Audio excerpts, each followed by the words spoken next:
Donald Trump ఆయన అధికారం చేపట్టగానే కొన్ని మొదటి సైన్ చేసిన వాటిలో మొట్టమొదటిది బర్త్ రైట్ సిటిజన్షిప్ ని అబాలిష్ చేయడం, అంటే నిర్మూలిస్తుంది. దీనివల్ల ఏంటంటే అమెరికన్ యొక్క పౌరసత్వం అక్కడ లభించదు అని చెప్పానని దాని ఉద్దేశం.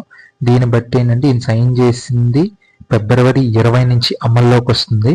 దీనివల్ల ఏంటంటే చాలా మంది భారతీయులు ఏదైనా చేసి ఈ 20 ఫిబ్రవరి లోపే వాళ్ళ పిల్లల్ని కనేస్తే దాన్ని బట్టి వాళ్ళ పిల్లలకి ఫిబ్రవరి 20కి ముందే వాళ్ళ సిటిజన్షిప్ వస్తుందని చెప్పానని చాలా మంది సి సెక్షన్స్, ప్రీమెచ్యూర్ డెలివరీస్ కోసం ఆప్ట్ చేసుకుంటున్నారు.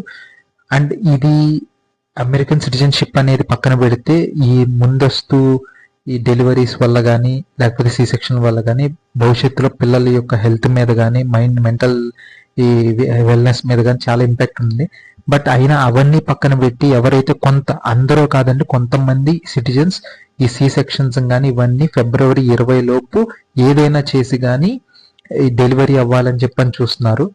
నాకు ఇప్పటికి అర్థం కాని ఏంటంటే ఒక పిల్ల వాళ్ళ ఓన్ పిల్ల కానీ పిల్లాడిని కానీ ఇబ్బంది పెట్టి ఆ అమెరికన్ సిటిజన్షిప్ పొందటం లేదా అమెరికాలోనే ఉండటం అంత వర్త్ అని చెప్పని నాకు అర్థం కావట్లేదు.